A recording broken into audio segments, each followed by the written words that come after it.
안녕하세요. 주의 이프리입니다. 12월도 이제 카운트다운이 시작됐네요. 어이구, 코로나로 인해 예년 대비 쓸쓸한 연말을 보내고 계시겠지만 연말이 기다려지는 기업과 주주님들도 있겠죠. 오늘은 연말을 기다리고 있을 것 같은 스몰캡 기업을 다루도록 하겠습니다. 엔솔 바이오사이언스에 이어 또 다른 바이오 스몰캡의 분석이 되겠네요. 오늘 다룰 기업은 KOTC 시장의 아리바이오입니다. 전에 말씀드린 적이 있지만 KOTC 시장은 비상장 기업의 거래를 지원하기 위한 장외시장으로서 동시호가 주문 없이 증권협회의 호가중개 시스템을 통하여 거래가 된다고 했었는데요. 현재 아리바이오의 시가총액은 계산을 해봐야 합니다. 6월 말 기준 총 주식수가 1161만 4887주이고 월요일 중간은 14,600원이니 현재의 아리바이오의 시가총액은 1,600억 정도가 되겠네요. 자, 그러면 아리바이오의 분석을 시작해볼까요?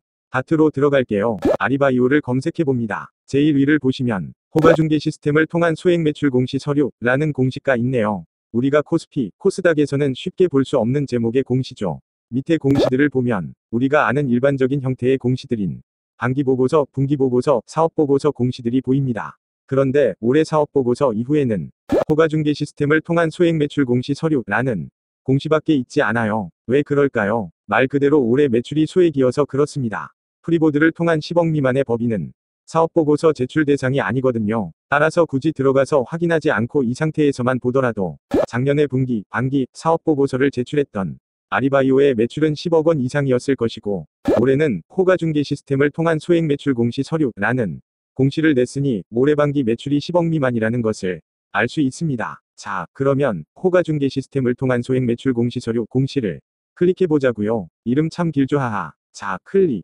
아리바이오는 2010년에 설립되었고 성남 수정구에 있는 기업성장센터에 사무실이 있는 아직은 작은 형태의 기업입니다. 설립 당시 아리메드라는 이름으로 설립되었으나 2013년에 지금의 아리바이오라는 이름으로 상호가 변경되어 운영됐네요. 그리고 2018년 4월에 지정동의서를 제출하여 KOTC 시장에 등록되면서 거래가 가능해졌습니다. 6월 말 기준 총 주식수는 1161만 4887주인 것을 알 수 있고 우선주나 자사주는 없는 것을 알 수 있네요.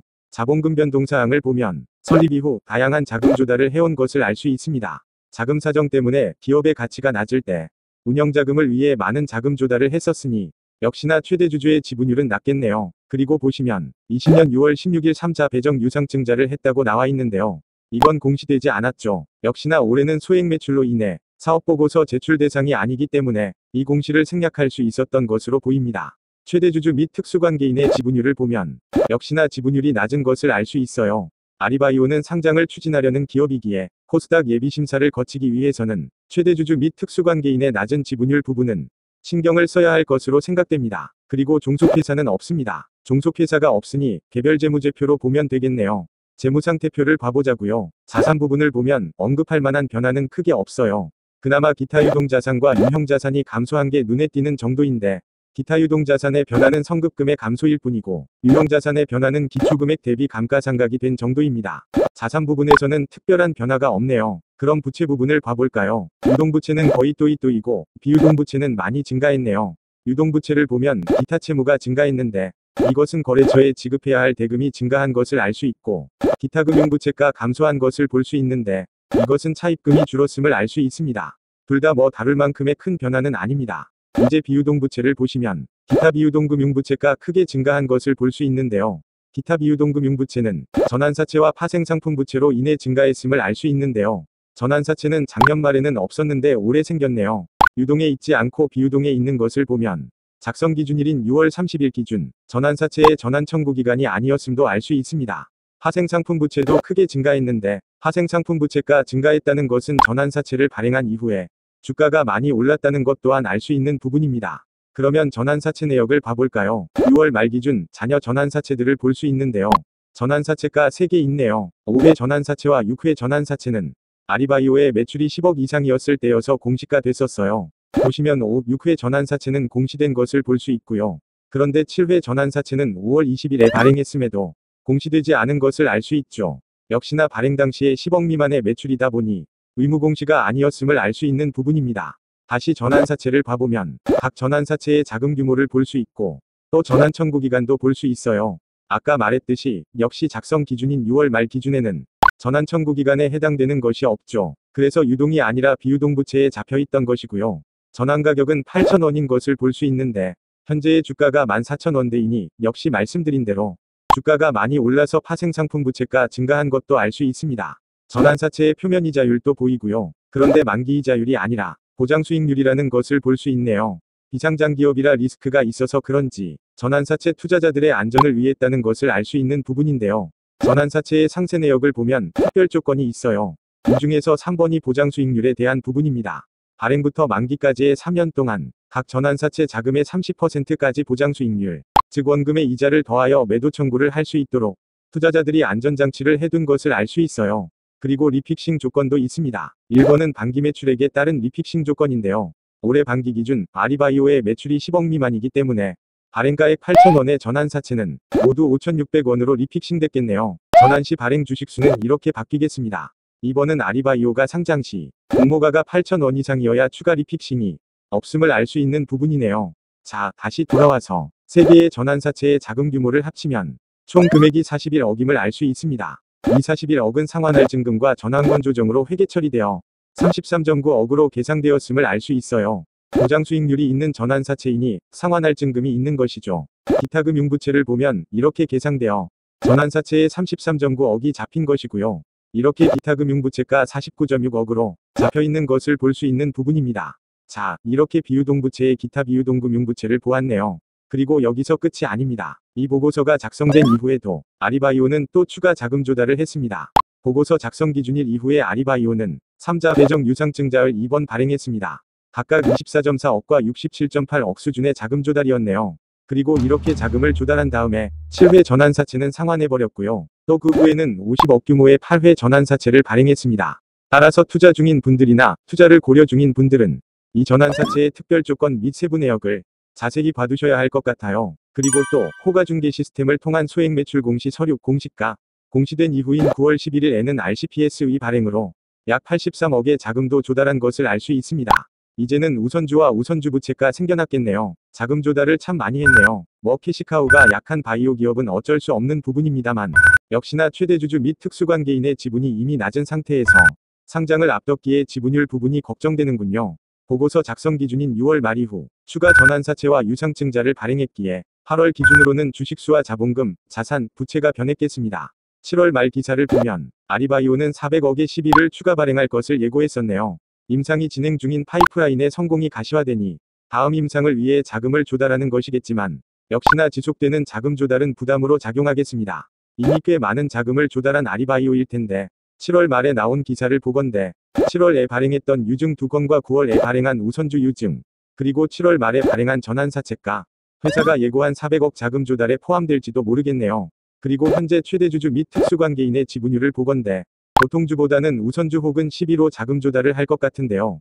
특히나 최대주주 및 특수관계인의 지분율이 낮으니 이러한 자금 조달을 위해 신주가 발행되는 경우에 전환상환 조건 및 전환사채의 콜옵션 비율이 얼마로 설정되었는지 봐두어야 할 것입니다. 지금은 발행을 하여 자금을 조달하지만 추후에 벌어서 콜옵션으로 전환사채 물량을 회수하여 최대주주의 지분율을 높일 필요가 있다고 생각되거든요. 아직 사업의 내용도 다루지 못했는데 많이 길어지네요. 이번엔 자본금을 봐볼게요. 6월 말 기준 자본금은 58억, 자기자본은 마이너스 22억으로 완전 자본 잠식 상태임을 알 수 있습니다. 물론 8월 기준에는 추가 자금 조달을 했으니 자본금과 부채는 증가했겠지만 자산이 크게 증가하였기 때문에 이제 자본 잠식이 아닐 것 같고 많이 개선된 재무 상태일 것으로 추측됩니다. 자, 그러면 손익계산서를 봐보자고요. 매출을 보시면 역시 지난 반기에는 10억 이상의 매출이었으나 올해 반기에는 10억 미만인 것을 알 수 있죠. 매출이 발생하는 바이오 기업이네요. 그리고 올해는 왜 일이 많이 줄었는지 이따가 봐보자고요. 아까 12위 리픽싱 조건에 반기 매출이 있었던 것을 기억하시죠? 역시나 반기 매출이 10억을 넘기지 못했으므로 리픽싱 됐을 거예요. 영업 손실이 더 커졌고 반기 순손실 또한 더 커졌음을 알 수 있어요. 일단 아리바이오는 예심전에 재무 상태를 개선해둔 상태로 보이지만 결손금이 계속 누적될 테니 시기적으로도 이번 상장을 필사적으로 준비해야 할 것으로 생각되고요. 또한 낮은 지분율을 많이 신경 써야 하므로 상장 시 공모가를 최대한 높여서 최대주주의 지분 이석은 줄이고 공모자금은 많이 조달해야겠다는 생각이 드네요. 그러면 사업의 내용을 봐보겠습니다. 아리바이오는 크게 두 가지 사업을 합니다. 하나가 신약 개발 사업이고 다른 하나는 기능성 제품 사업입니다. 기능성 제품 사업은 기능성 화장품과 기능수로 나뉘고요. 아리바이오의 매출 발생은 기능성 제품 사업으로 발생한 것을 알 수 있고 올해 매출 감소 또한 기능성 제품 사업의 매출 변화로 생겼겠네요. 아리바이오가 제조하는 에포라라는 화장품이 우주기술 인증을 받고 전속권도 확보했다는 내용도 있으나 이 부분은 중요하다고 생각되지 않기에 따로 다루지 않겠습니다. 바로 신약 개발 사업을 보시죠. 아리바이오도 ARIDD라는 신약 개발 플랫폼을 가지고 있음을 알 수 있네요. 다만 현재 아리바이오의 파이프라인을 보건대 아리바이오가 자체 플랫폼을 통하여 자체적으로 도출한 후보물질은 아직 수면 위로 올라온 것이 없음을 알 수 있습니다. 퇴행성 질환을 타겟하는 AR1001은 SK케미컬로부터 기술 이전받은 물질이고 폐혈증 등을 타겟하는 AR1003은 한림대위대로부터 기술 도입, 비만 치료제인 AR1008은 한의학연구소로부터 기술 도입을 한 것을 알 수 있습니다. 세 가지 물질 모두 적응증 확대가 되어 개발되고 있음이 보이는데요. 모두 GLP 독성 실험을 했음이 체크되어 있네요. 일단 AR1003은 2018년에 미국 FDA PRE 미팅이 진행됐고 현재 일상 진입을 앞두고 있는 것으로 나와 있네요. 또한 AR1003은 코로나19에도 방열효능을 보여서 이쪽으로도 적응증 확대를 하려는 것을 알 수 있습니다. 비만 치료제인 AR1008을 보면 한의학연구소로부터 기술 도입한 이후에 그라비티 바이오라는 미국 회사에게 기술 이전을 했었네요. 이 기술 이전 계약으로 AR1008 위 미국, 유럽 임상 개발과 허가 및 상업화는 그라비티 바이오가 맡고 한국, 중국, 일본을 포함한 아시아 지역에 개발과 상업화는 아리바이오가 맡게 되었네요. 18년 2월에는 한국 FDA에서 PRE 미팅이 진행됐고 일상이 면제되어 이상 진입을 앞두고 있는 것으로 나옵니다. AR1003과 AR1008 두 물질 모두 PRE 미팅 시기가 꽤 지났음에도 임상 진입이 안 되고 있네요. 지적 보완사항 및 임상 성공률을 위해 추가 실험과 설계를 거쳐 IND 신청 절차를 준비하고 있는 상황이겠죠. 이 부분은 회사에 문의가 필요하겠네요. 두 물질의 작용 기전까지 다루려면 영상 시간이 너무 길어지니 메인 파이프라인을 위해서 일단 건너뛰겠습니다. 자, 그러면 이제 메인 파이프라인인 AR1001을 봐보자고요. AR1001 위 적응증 확대를 보면 알츠하이머 치매, 혈관성 치매, 뇌졸중, 파킨슨이 나오는데 모두 파괴적인 미충족 수요의 시장을 가진 파이프라인임을 알 수 있습니다. 알츠하이머성 치매와 혈관성 치매가 가장 진행이 빠른데요. 치매의 70%가 알츠하이머성 치매이고 15에서 25% 정도가 루이소체 치매 즉 파킨슨 치매이며 나머지 5%가 혈관성 치매죠. 현재 인류가 고령화되어 가고 있으므로 특히 고령에서 발병되는 치매는 시장이 크게 확대되는 분야이며 퇴행성 뇌질환은 상당히 높은 기술이 요구되는 분야입니다. 따라서 수많은 빅파마들이 수십 년간 수십조의 자금을 쏟아붓고도 실패하고 있는데요. 이러한 치매는 단백질의 축적에 의해 발병되고 있습니다. 이렇게 신경전달세포 사이에 아밀로이드 베타 같은 단백질이 축적되어 치매가 발병되는 것으로 보고되어 지난 10년간 아밀로이드 베타를 치매 치료제의 메인 타겟으로 잡고 개발해왔는데 거의 모두 실패한 것입니다. 베타 아밀로이드 타겟의 마지막 희망인 바이오젠의 아두카누맙도 역시나 최종 승인인 NDA에서 난항을 겪고 있습니다. 현재는 TAU의 축적을 바이오마커로 잡고 개발되는 것이 새로운 알츠하이머 치료제의 타깃으로 부상하고 있다고 알고 있네요. 저는 그러면 아리바이오의 알츠하이머 치료제의 작용 기전을 봐볼까요? 아리바이오의 AR1001 알츠하이머 성치매 치료제는 다중기전을 가졌음을 알 수 있습니다. 아리바이오의 알츠하이머 성치매 치료제는 CREB라는 신호전달 경로 타겟하여 신경세포의 생성을 촉진하고 사멸은 억제하며 동시에 WNT라는 경로도 타겟하여 세포의 회복을 촉진하고 마지막으로 오토파지를 유발하여 타우와 베타 아밀로이드의 축적을 막는 것을 알 수 있는데요. 이 오토파지라는 게 대단한 겁니다. 죽은 세포가 스스로 자기 자신을 잡아먹어서 축적을 막는 거예요. 치매는 신경전달세포 간에 죽은 단백질이 축적되어 인지능력의 저하 등을 일으킨다고 했었는데 오토파지 기능을 한다는 것은 죽은 세포가 스스로 자가포식하여 축적을 막는 겁니다. 그리고 아리바이오의 AR1001 이 오토파지라는 작용을 가진 치료제라는 것을 발견했기 때문에 저도 아리바이오를 영상으로 제작하여 올리는 것입니다. 그 정도로 오토파지는 상당히 엄청난 기술입니다. 한 가지 물질이 3가지의 작용 기전을 가진 다중기전 치료제네요.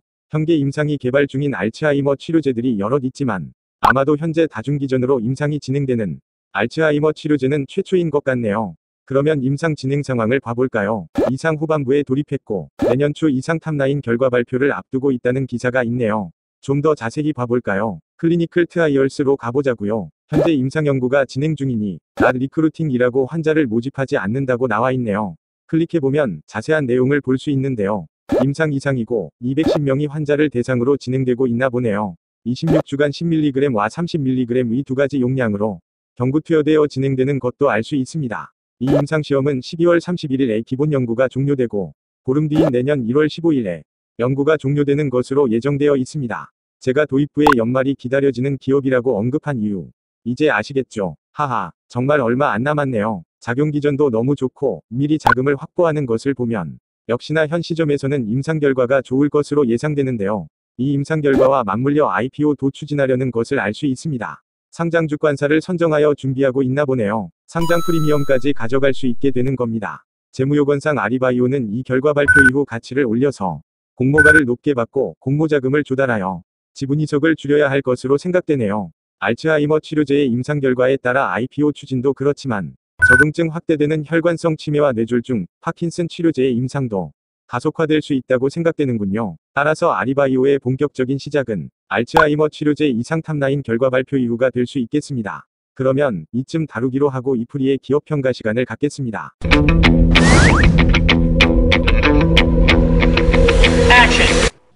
아리바이오는 사업성 4.8점, 재무건전성 3.7점, 투자가성비 3.9점, 총점 4.13점이 되겠습니다. 곧 알츠하이머 치료제의 미국 임상 이상 통과라는 어렵디 어려운 퇴행성 뇌질환의 끝판왕격인 정말 엄청난 사업성을 가진 것인데요. 바이오 기업과 임상 리스크는 뗄래야 뗄 수가 없기에 현재 자체 도출 물질이 없다는 점을 감안하여 사업성 점수를 평가했고 자금 조달도 너무 많고 특히 지분율이 낮아 치명적이지만 IPO와 바이오 기업임을 모두 고려하여 재무건전성 점수를 평가했습니다. 아리바이오는 총점 4.13점으로 평가하겠습니다. 저희 주 채널에서 4점 이상 기업이 또 나왔군요. 저는 보통 4점 이상의 기업들은 매수 추천을 드리는 편이죠. 하지만 역시나 비상장 기업이라는 큰 리스크가 있으니 이런 부분은 반드시 감안하셔야 할 부분입니다. 좋은 기업이라고 해도 누구에게나 좋은 투자가 되지는 않습니다. 본인의 상황과 맞는 투자가 좋은 투자로 이어지게 되죠. 오늘도 길어졌네요. 이상으로 주의 이프리였습니다. 감사합니다.